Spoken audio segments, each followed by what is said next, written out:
The most dangerous person in your life is not the one who betrayed you. It is the version of you that keeps reopening the wound to check if it still hurts. Because pain enters once, but suffering only survives when you keep feeding it. Today, I will show you how to stop feeding it. The next person who tries to hurt you is not the real danger. The real danger is the part of you that still believes their words are more powerful than your own awareness. Listen carefully, because once you understand this, insult will lose its teeth, rejection will lose its chains, betrayal will lose its poison, and the old wounds you carry, like hidden stones inside your chest, will no longer decide how you breathe, how you walk, how you love, or how you see yourself. Most people spend their whole life trying to make the world softer. They beg others to be gentle. They hope people will understand them. They wait for apologies that never arrive. They replay conversations at night asking, why did they say this? Why did they do that? Why was I not enough? Why did I trust them? Why did I not see the sign earlier? And while the other person is sleeping peacefully, you are the one still sitting in the burning house, holding the match they dropped days, months, sometimes years ago. This is the first truth. No one can keep hurting you without your participation. They may cause pain. They may speak sharply. They may leave, betray, laugh, ignore, misunderstand, accuse, or abandon. But the second arrow, the arrow that stays, the arrow that repeats their voice inside your head, the arrow that turns one moment into a prison, that arrow is often held by your own hand. This is not blame, this is freedom. Because if your hand is holding it, your hand can also put it down. Do not rush past this, sit with it, feel how uncomfortable it is. The mind wants to say, no, they did this to me. Yes, they did something. But what are you doing now? Are you feeding the wound with memory? Are you sharpening the insult by repeating it? Are you protecting your pain like it is proof that you mattered? Sometimes we do not heal because the wound has become our evidence. We think if we let go, then what happened becomes acceptable. But letting go does not mean the action was right.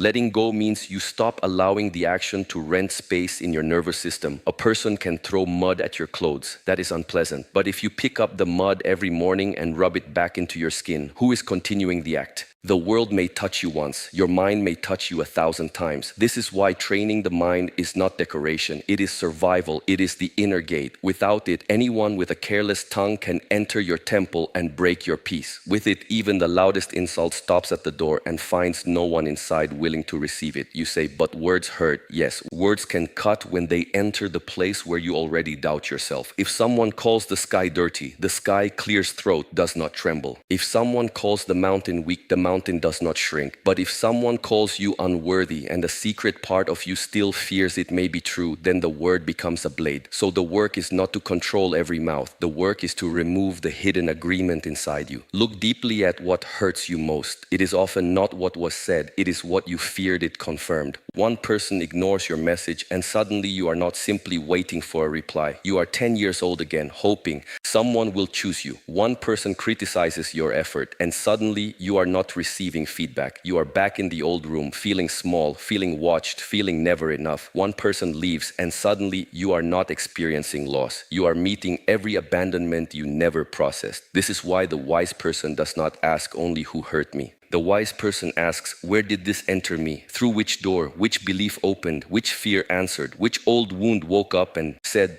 I know this pain? When you find the door, you begin to become free, because then the next person may knock, but the door is no longer unguarded. If you want no one to ever hurt you again, do not become cold. Many people misunderstand strength. They think strength means feeling nothing. They build walls and call it healing. They become suspicious and call it wisdom. They stop trusting and call it maturity. But a heart that cannot be touched is not strong. It is trapped. A closed fist cannot be injured easily, but it also cannot receive anything. Real strength is not the absence of feeling. Real strength is the ability to feel fully without becoming a slave to what you feel. The river feels the stone, but it does not become the stone. The sky receives the storm, but it does not become the storm. The mirror reflects every face, but it keeps none. This is the training. Let the feeling pass through you without letting it write your identity. Pain may visit, humiliation may visit, anger may visit, sadness may visit, but you do not build a house for every visitor. The moment you say, I am broken, you turn an experience into an identity. The moment you say, I was betrayed, therefore I cannot trust, manifest. You turn one person's limitation into a law for your future. The moment you say, people always hurt me, you invite your mind to search for proof. Be careful. The mind is a faithful servant to whatever command you repeat. Give it a prison and it will decorate the bars. Give it freedom and it will begin to search for the key. Someone hurt you because they acted from their level of consciousness, their fear, their ignorance, their desire, their emptiness, their lack of discipline. But your suffering grows when you make their level of consciousness the measure of your value. A person who cannot see gold does not turn gold into stone. Their blindness does not change the nature of what they fail to recognize. Remember this when you feel rejected. Many people do not reject you. They reject the responsibility of seeing clearly. You have been carrying pain that does not belong to you. Some of it was handed to you by people who never learned how to hold their own. They gave you their anger because they could not digest it. They gave you their shame because they could not face it. They gave you their silence because they were afraid of truth. They gave you their chaos because they did not know peace.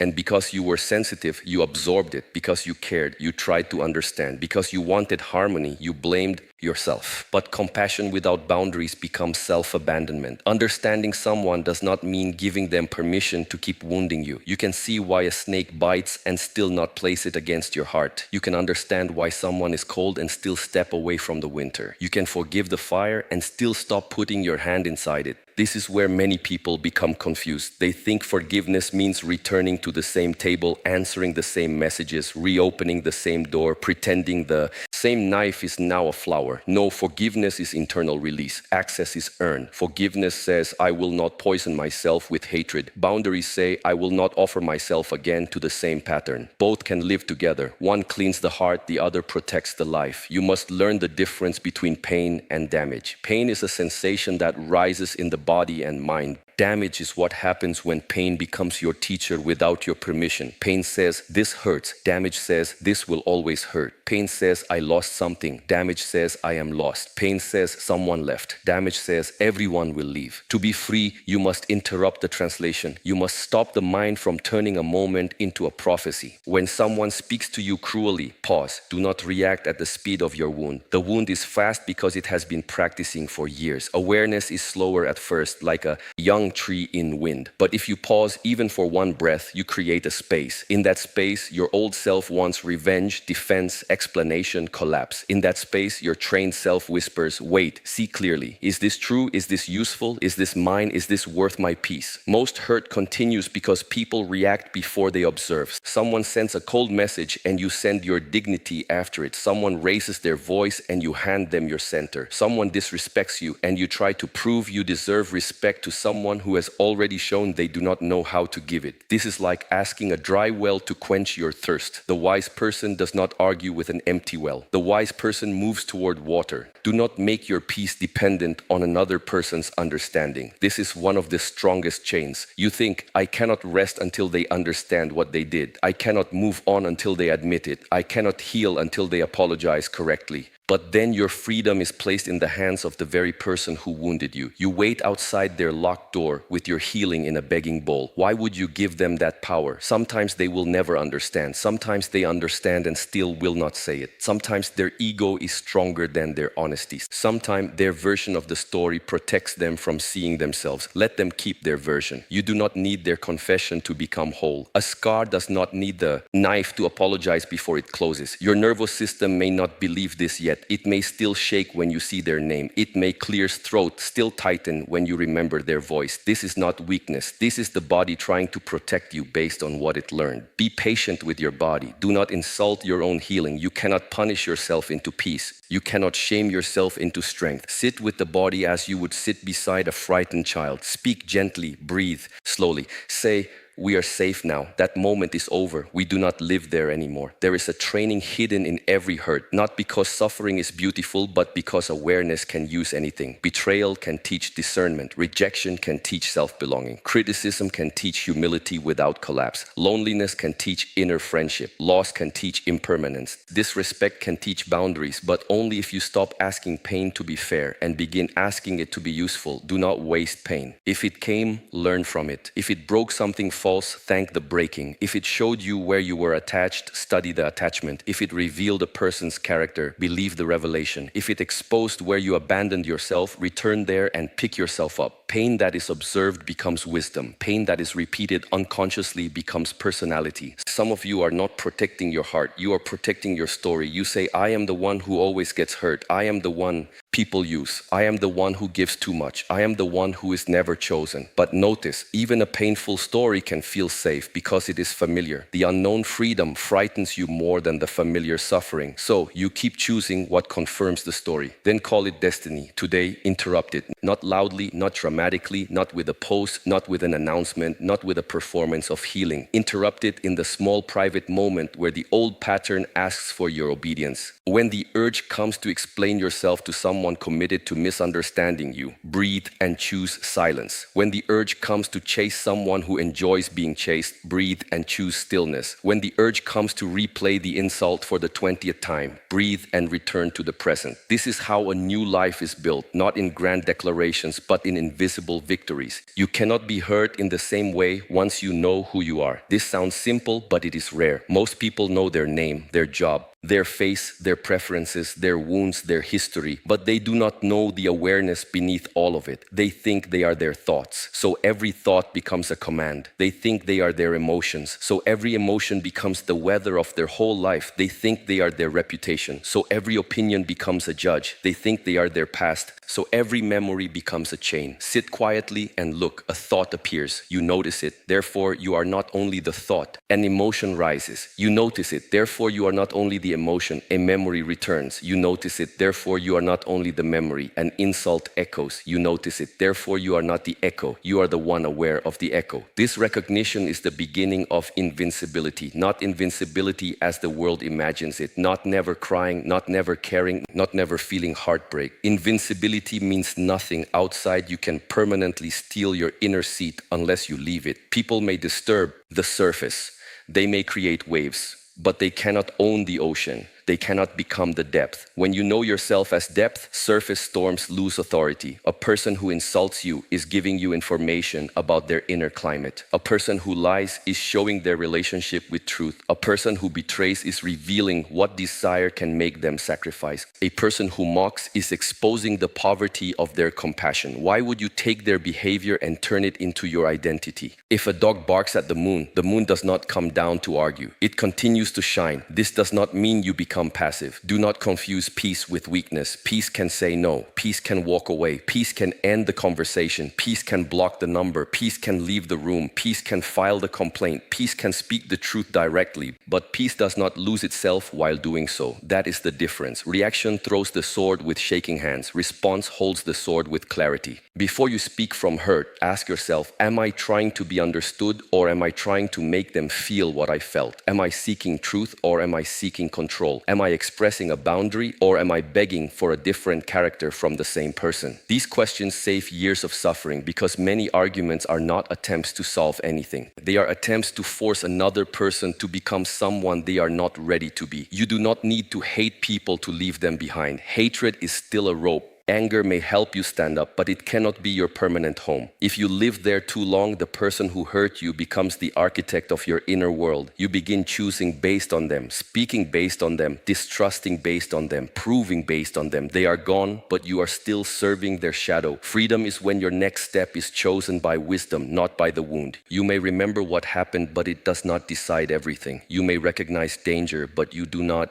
see danger everywhere. You may have boundaries, but your heart is not buried. You may be cautious, but you are not closed. This balance is the art. One day someone will say something that used to break you, and you will notice it lands differently. It still touches, but it does not enter. It still makes sound, but it does not become law. You will feel a small space inside yourself, a quiet room that was not there before. In that room, you will not need to attack or collapse. You will simply see. This is the moment training becomes real. The world teaches you to strengthen the image. Make the image impressive, then no one can hurt you. Become successful, beautiful, rich, admired, desired, feared, then you will be safe. But this is false safety. The stronger the image, the more terrified you become of anyone scratching it. If your peace depends on an image, every opinion becomes a weapon. The real work is not to polish the mask. It is to know the face before the mask. What are you without applause? What are you without the relationship? What are you without the approval? What are you without the role you play for others? What remains when the world misunderstands you? If you can sit there and not run, you begin to meet the one who cannot be hurt in the old way. Not because life cannot touch this one, but because this one does not need the world to constantly confirm its existence. Much of your pain comes from outsourcing your worth. You hand pieces of yourself to people and say, please hold this carefully. But not everyone has clean hands. Then when they drop it, you feel shattered. Take it back. Take back the peace you gave to the parent who never praised you. Take back the peace you gave to the lover who chose convenience over honesty. Take back the peace you gave to the friend who only valued you when you were useful. Take back the peace you gave to the crowd, the comment, the comparison, the old mistake. Gather yourself. No one can protect what you keep giving away unconsciously. Every time you need someone to approve of you before you can breathe, you give away the key. Every time you need someone to regret losing you before you can move on, you give away the key. Every time you need someone to treat you fairly before you can treat yourself with respect, you give away the key. Take the key back, not with anger, with remembrance. You may ask, how do I take it back? Begin with attention. Attention is life energy. Whatever you feed with attention grows roots. If you keep watching their life, checking their messages, replaying their words, imagining what they think, you are watering the tree of attachment. Do not say you want peace while feeding disturbance every day. Your practice must be honest. Remove unnecessary contact with what keeps reopening the wound, not because you are weak, but because healing requires an environment.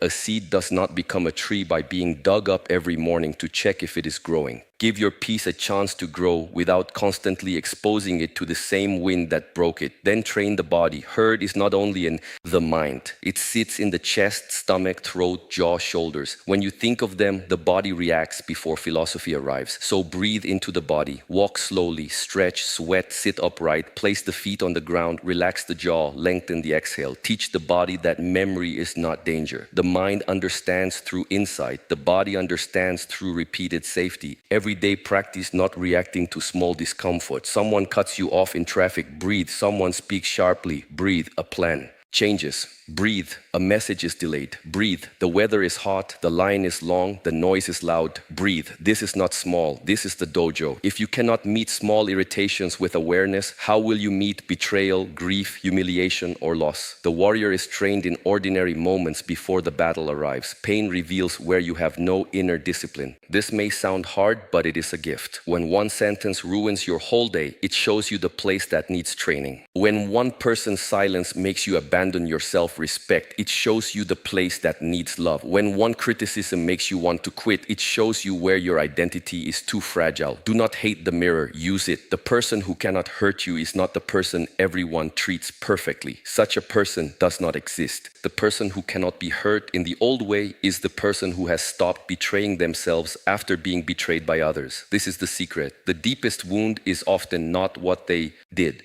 It is what you did to yourself afterward. You ignored your intuition. You begged for crumbs. You stayed after the pattern was clear. You spoke against your own dignity. You called your discomfort overthinking. You abandoned your own inner child to keep someone else comfortable. So healing must include self-forgiveness, not the weak kind where you excuse everything and learn nothing. The strong kind where you say, I see what I allowed because I did not know my worth. I see where I betrayed my own body. Signals. I see where I confused intensity with love, attention with care, words with character, familiarity with safety. I see it and I will not punish myself forever. I will become wiser. There is a version of you waiting beneath the habit of being hurt. This version does not chase clarity from unclear, clear-throat people. This version does not mistake anxiety for love. This version does not need to win every argument. This version does not perform pain so others believe it. This version does not turn every ending into self-hatred. This version watches, learns, chooses, and moves. You meet this version through practice, not fantasy. Practice when nobody claps. Practice when the bold desire returns. Practice when loneliness whispers, text them. Practice when pride whispers, prove yourself. Practice when fear whispers, accept less. Practice when anger whispers, destroy them. Practice when sadness whispers, disappear. You are not commanded by every whisper. You are the one who can hear the whisper and still choose differently. This is the difference between impulse and freedom. Impulse says, I feel it, so I must obey it. Freedom says, I feel it, so I will observe it. Impulse says, I am hurt, so I must hurt back.